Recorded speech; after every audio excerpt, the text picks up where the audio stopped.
Welcome to Natu Reads, an audio library of revolutionary texts.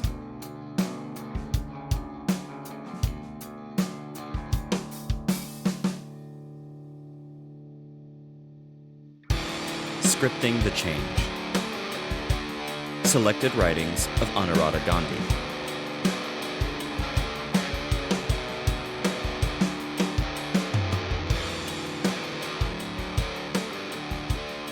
Fascism, Fundamentalism, and Patriarchy. Exactly 1 year after the carnage in Gujarat began, the country is still reeling under the horror of the events. Narendra Modi's expected victory in the assembly elections has further strengthened the position of the Hindutva fascist forces, not only in Gujarat, but also in the country as a whole. Reviewing the strategy of Hindutva forces, the lessons from Gujarat become even more relevant now. The agenda of the Hindu fascist forces is political. Their strategy is that of the maximum political mobilization of the Hindu masses, and their aim is the establishment of a Hindu Rashtra. It will be noticed that the present phase of Hindu fascist upsurge can trace its growth along with the neoliberal economic policies of the early 1980s.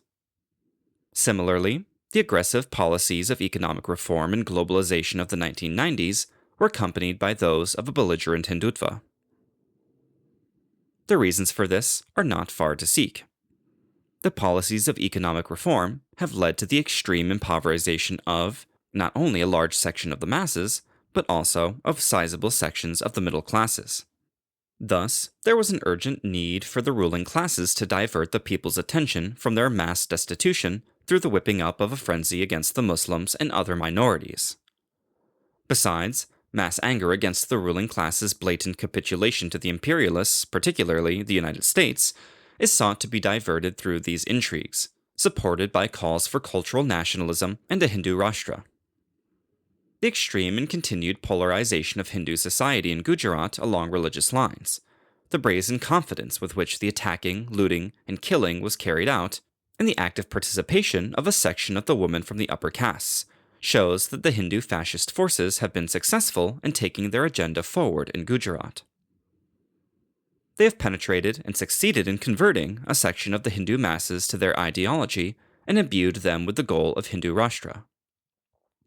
What horror this portends for the oppressed sections, the lower castes, women, especially women of minority communities, and the poor, does not need mention.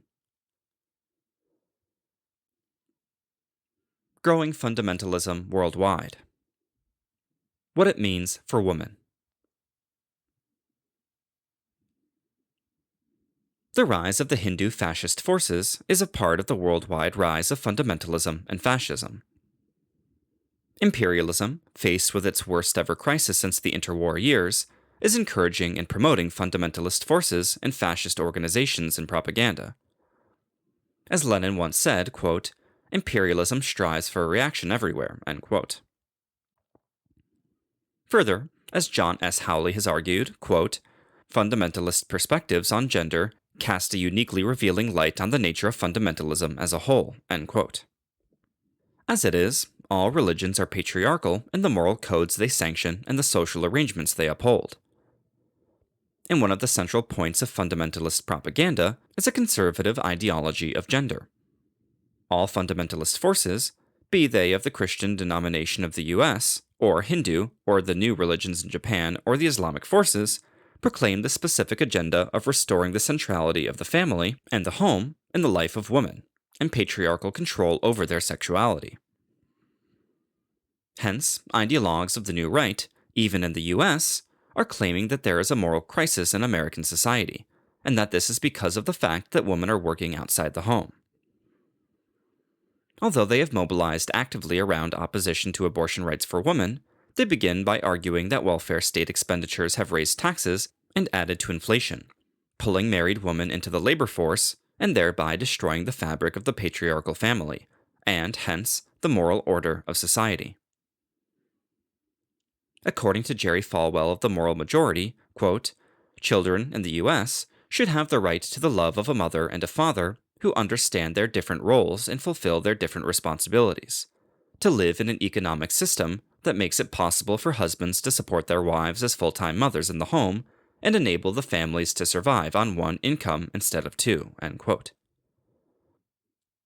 While giving specious moral arguments, these fascists in the US are aggressively presenting the so-called pro-life campaign. This campaign, which began with reactions to court judgments, has now gone beyond that and has included attacks on abortion clinics and killings of activists and doctors who helped women get abortions done. At the same time, these very so-called pro-life forces are among the active campaigners for the continuation of the death penalty, larger military spending, and an aggressive international policy by the US government. Hence, they are among the most conservative and reactionary sections of the American society.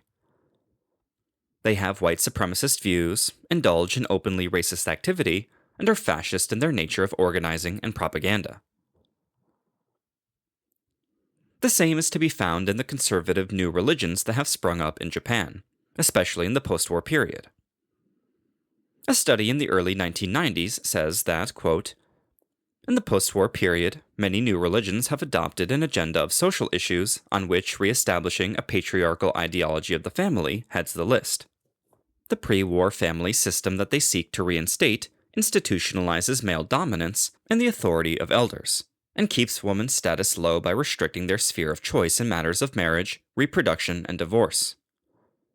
The older family form is imbued with religious significance in such a way that to be a good wife and mother is not only proper, it is essential to woman's salvation." End quote. Both in the US and in Japan, these movements have arisen in the context of a rapid change in women's roles and a transformation in the family structures. Women have been going out in large numbers, working outside the home, and earning an independent income. Islamic fundamentalism is a more complex phenomenon. Initially, in the post-Second World War period, it was propped up and sustained by US imperialism in the face of democratic and socialist movements of the people, like in the Arab countries.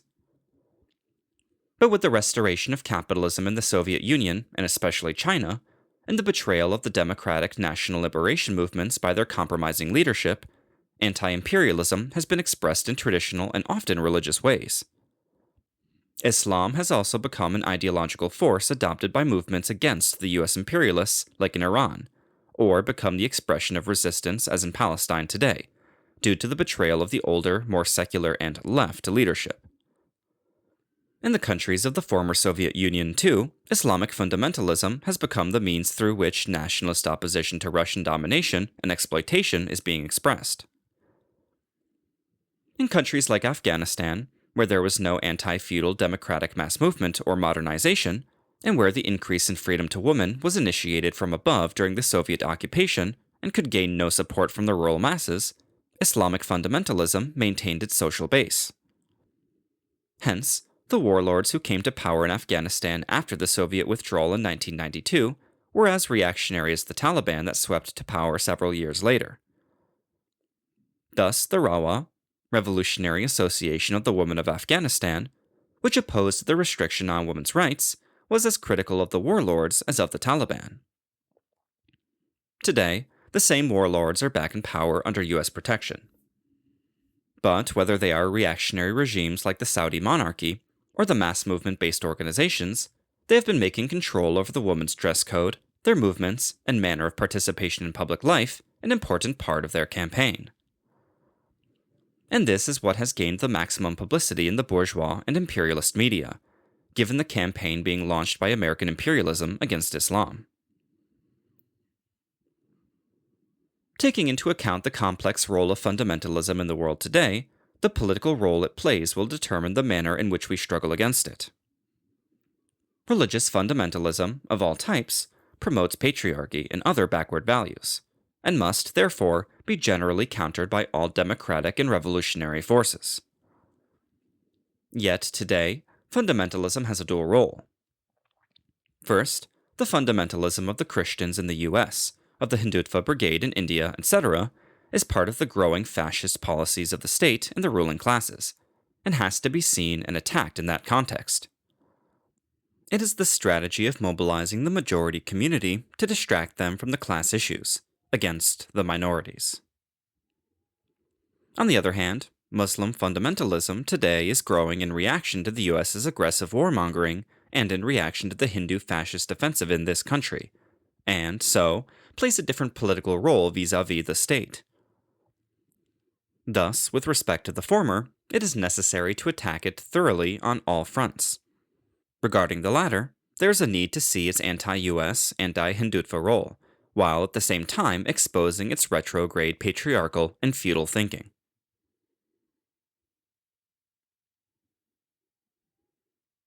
The Indian context.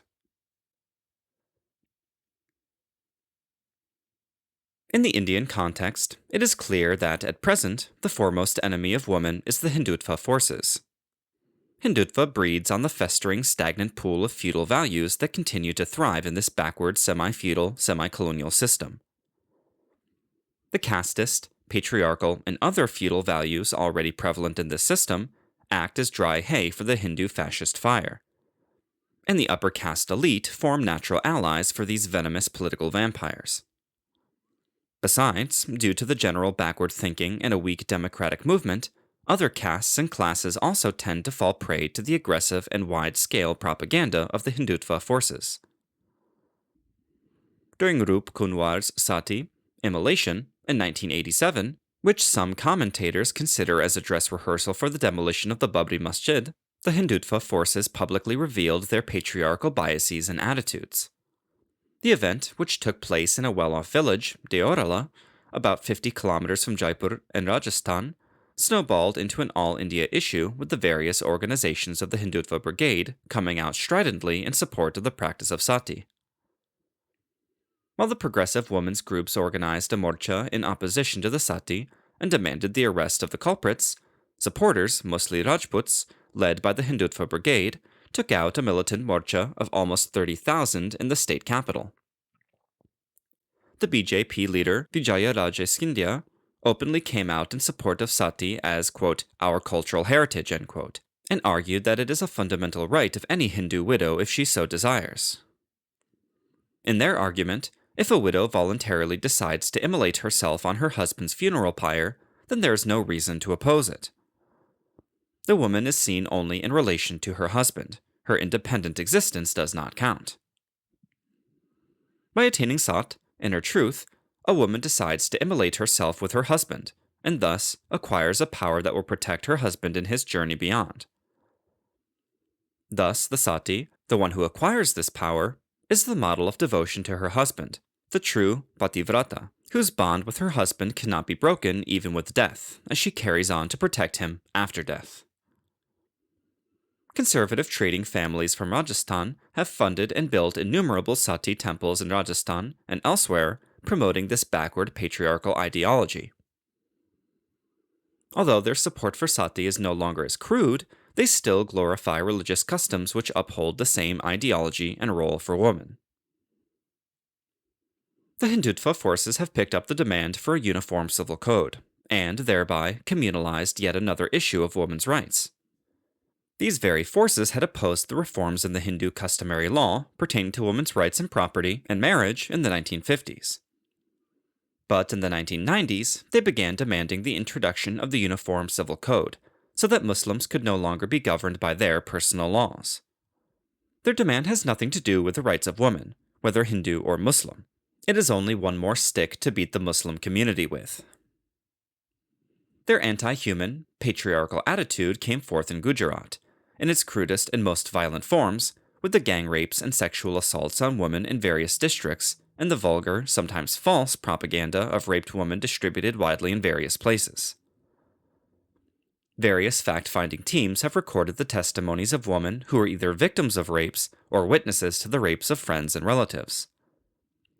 This must be understood in the context of the full significance of how this fascist mentality looks at women. When backward ideology sanctions and advocates the total subordination of women to men, then women become the symbols and carriers of social honor of the community, often even the embodiments of the sovereignty of the state. Women, for them, are the representatives of the community and the transmitters and repositories of the culture of the community and its values. They are the means through which the community is reproduced and continued.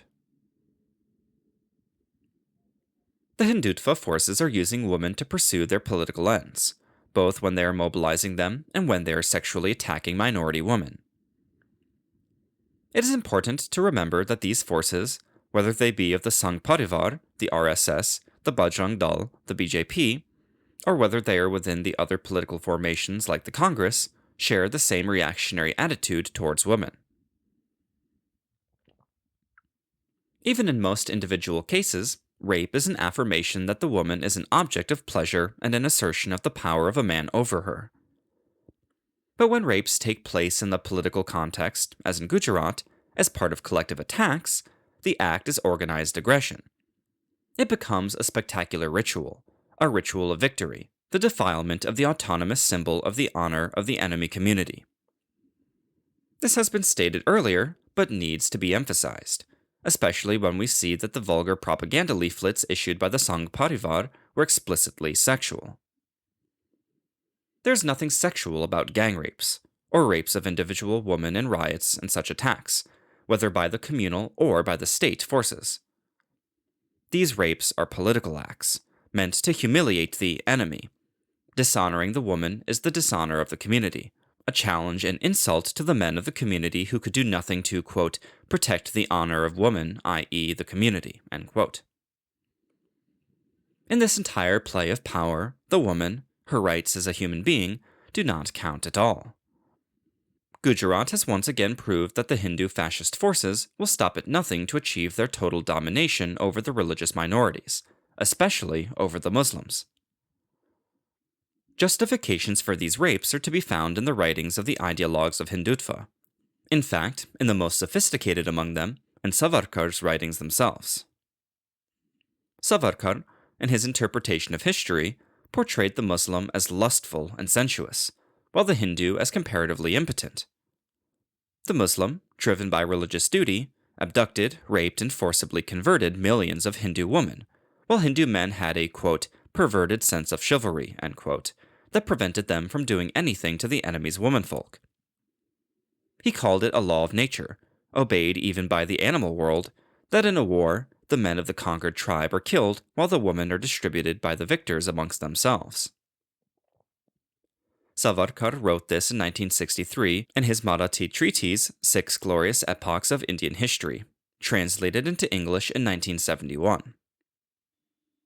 After the 1965 war with Pakistan, he repeated this idea even more strongly when he criticized Shivaji and Chinaji Appa for not doing to Muslim women what the Muslim men had done to Hindu women. Only a tit-for-tat policy would teach them, he asserted. From 1938 itself, in fact, Savarkar repeatedly addressed the theme of the violation of Hindu women at the hand of Muslims, and the need to give up nonviolence. Thus, there is no doubt that the fascist outlook, historically as well as morally, justifies rape and the killing of fetuses and newborn babies, a moral justification to conduct ethnic cleansing.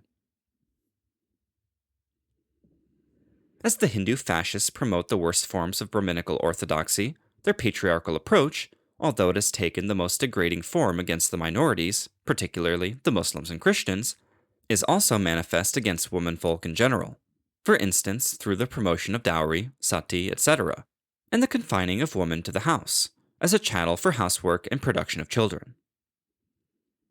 Besides, the aggressive Hindutva offensive against Muslims has retarded the movement amongst Muslim women for reforms in their personal law, as the entire community is being pushed back into the arms of their religious leaders. The defense of their right to their faith has now become the main issue before them. The increase in the use of the burqa is an example of such retrogression. The state's patriarchal communal outlook. If the fascist forces in India have revealed their patriarchal outlook in crude and violent forms, the Indian state too shares the same communal and patriarchal approach. All its pretensions to being secular and democratic stand exposed when we examine the way in which it works. For, as a Times of India editorial was forced to point out in the context of the forcible deportation of Bangladeshis going on at present, if they are Hindus, they are considered refugees, while if they are Muslims, they are considered infiltrators. But this is not all. The Indian state revealed its communal patriarchal bias during the formation of India itself. In 1947, in the manner in which the issue of women abducted during the turmoil and riots during the partition was handled. Within 8 years, from 1947 onwards, 30,000 women were recovered from both countries. The total number of Muslim women recovered from India was 20,728. The rescue of the abducted woman was seen as a question of national honor and moral obligation. The women were victims. They were the symbols of the community honor. Muslim women were to be restored to the Muslim nation and Hindu women to the Hindu nation. After forced abduction, there was forced return. Hence, even the ordinance that was enacted in India was concerned only with Muslim women residing in other houses and not with all women. The government even passed another law that the women brought back from Pakistan should leave their children behind, considering they were fathered by a Muslim. Those who were pregnant were made to undergo abortions. In fact, in the entire process, the wishes of the women were never considered, and they were denied all legal rights to decide whether they wanted to leave the family they were living with and whether they wanted to return or not. The policy of the state was clear. The women were to be returned whether they wished to or not. The Indian state had, thus, revealed its Hindu bias at the time of the partition itself, and women were the victims of this policy. The judiciary, too, has, during the 1980s, been very much influenced by the Hindutva ideology. Since senior judges come from the same classes that are the supporters of the Hindu fascist forces, it is not surprising that their bias is showing. The judgment by Justice Y.V. Chandrachud of the Supreme Court in the Shahbano case is an example of this. The judgment waxed eloquent about Muslims and Muslim personal law and the privilege enjoyed by Muslim men. It talked about the divided loyalties of the Muslims and the need to immediately introduce a uniform civil code, while having very little to say on the rights of women. It was, essentially, the anti-Muslim nature of the judgment that inflamed the anger of the community, leading to the mobilization by conservative Muslim leaders against the rights of Muslim women to maintenance after divorce. Women's organizations of the Hindutva forces. The RSS started the Rashtra Sevika Samiti in 1936 itself, as an adjunct of the RSS which admitted only male members. It was patterned like the RSS, with small, locality-based shakas, branches, and a Pramukh Sanchalika, which is a non-elective post. Office bearers are selected by senior members. These shakas were centers for intense ideological training for the women without having to leave their locality and their caste/class environment. They were taught the RSS version of Indian history, about culture and tradition, and were given physical training. But the Rashtra Sevika Samiti was restricted in its caste and class base. It was only after the progressive women's movement emerged in the late 1970s that the pro-Hindu parties set up women's organizations. The BJP set up its Mahila Morcha in 1980, the Mahila Agati was established by Shiv Sena in 1985, while the VHP, Vishva Hindu Parishad, set up the Durga Vahini later. All of them were geared towards mobilizing the mass of women for the case of Hindutva. The shakas of the Rashtra Sevikas are concentrated in the states where the RSS has been traditionally strong: Maharashtra, Karnataka, and Andhra Pradesh. It has been restricted to the same caste/class circles that the RSS has had its base in, the Brahmin and trading communities. The women are encouraged to build up contacts in their neighborhoods, become counselors, encourage the celebration of Hindu festivals promoted by the Samiti, and informally spread the ideas received in the shakas. This is their main aim, spreading their ideas after building up friendship and trust. In this way, the Samiti has spread its ideology amongst the conservative middle classes. It has also been associated with children's education, Shishu Vihars, Sastravati Vidalyas. The ideology of the Rashtra Sevika Samiti emphasizes the pivotal role of the woman in the family, her role in transmitting the samskaras to the other family members, especially children. They emphasize the virtue of deference to the elders in the family, and disapprove of acting in opposition to the family's wishes. a large number of women BJP members of parliament have been members of the Samiti. They believe in a strong Hindu woman, and hence the focus on physical training. They propagate that women bear children to serve the motherland. The attitude is that women are being trained for combat in the war against the Muslim enemy. They have successfully combined her traditional role in the family with her patriotic duty, blended Deshbhakti with Ram Bhakti. Service to the nation and the liberation of the Ranjamnabhoomi are one and the same for the women indoctrinated by them. The Rath Yatra in 1990 can be considered as a turning point as far as public mobilization of women by the Hindutva forces is concerned. Women came to be mobilized on a wide scale for the Ranjamnabhoomi campaign. Since then, women's active participation in riots, in looting, and in attacks on the minority community has become noticeable. They were active in the riots in Mumbai and Surat immediately after the demolition of the Babri Masjid. The BJP, the Shiv Sena, and the VHP have attracted a much wider base than the Samiti. They have spread in specific areas and localities by organizing the celebration of traditional Hindu customs and festivals like the Haldi Kumkum, the Viliku Puja, and Ganapati, by helping them take up locality-based issues, encouraging schemes for income generation for women, and, above all, by encouraging women to come out actively for political causes that their organization supports. This could be the arrest of a leader, Maha Arti, or the temple campaign. Through this participation, women have gained a sense of importance and a feeling of participation in public life hitherto denied to them. Although these organizations have taken up issues like dowry death and rape and resolved some family dispute or the other, this is done basically on the strength of the party. They do not advocate gender justice and are opposed to any moves that disturb the patriarchal structure of the family and the political party. Ideological indoctrination, whether through TV serials like Ramayana or through shibirs, training camps, upholds patriarchal, authoritarian values, especially with reference to the family. They have been indoctrinated to believe that the progressive women's movement in India is an implant from the West, which has no relevance in India. According to them, quote, "Woman in India ever had a pride of place within the household and the society. This only has to be re-established and reaffirmed," unquote. Yet, the various leaders of the Hindutva parties do not speak with one voice. While some, like Vijayaraje Scindia, have taken an openly conservative position, and some VHP leaders like Bamdev and sants like Swami Muktanand Saraswati have demanded that the right to polygamy be restored to Hindu men, quote, "Why should only Muslim men have this privilege?" end quote, other leaders take a more moderate stance. For example, they uphold women's right to employment, only then can they be strong. The position they take also depends on the political situation and the needs of the hour. Basically, they portray woman as Matri Shakti, motherhood being pivotal in their characterization of women and their power.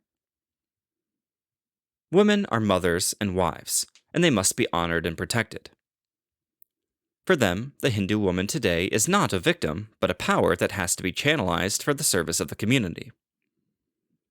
Essentially, they are indoctrinating women to hate Muslims as enemies and to uphold patriarchal values. They believe that there are no natural and essential differences between women and men. They ignore gender injustices that exist in Hindu laws and customs, but exaggerate the injustice that Muslim women are subject to. Note their excessive concern about restrictions like the burqa on Muslim women and the deliberate ignoring of the kunkat, and justify the rapes and molestations of women from the Muslim and other minority communities. As a whole, they are being indoctrinated to accept a fascist agenda which will be extremely harmful to the rights of women. Women's autonomy and independence will be crushed, and they will have to serve the state and the community as was done during the Nazi rule in Germany. The women's struggle for equality has been glossed over by them and will be crushed ruthlessly if the Hindutva forces succeed in their fascist aims. Women arise. Fight Hindu fascism. For revolutionary and democratic forces, for the progressive women's movement, the tasks are clearly laid out. To fight the rise of the Hindutva fascist forces in India, it is not sufficient to fight it only in the political realm, but to fight it on all fronts. The impact of these forces on women and their strategy for women has also to be countered. It is necessary to expose the notion that their mobilization of women means the real empowerment of women. We have to bring to light that in spite of their rhetoric of the strong woman and the Shakti, in spite of their protection of aggressive woman leaders like Umabharati and Sadhavis like Ritambara, their basic conception of woman's role is patriarchal. We have to expose that their very activation of woman is based on distorted and totally false history, and a systemic whipping up of hatred for a besieged minority community. The paramilitary training being given to women by the Durga Vahinis and the Civika Samitis is not for self-protection or for the liberation of the masses from oppression and exploitation, but to attack the Muslim and other communities. We need also to expose the fact that they have the support of the rightist forces in the US and elsewhere, since they share not only common economic interests, but also a common vision of society and women's place in society. And we need to expose that these forces have gained support because Indian society has not been through a democratic revolution which would have swept away the feudal relations and culture, not only as far as the economic aspects are concerned, but also in social life. Hence, this struggle encompasses the economic, political, and social spheres, and it must include propaganda, education among the mass of women, and cannot be restricted only to middle-class women.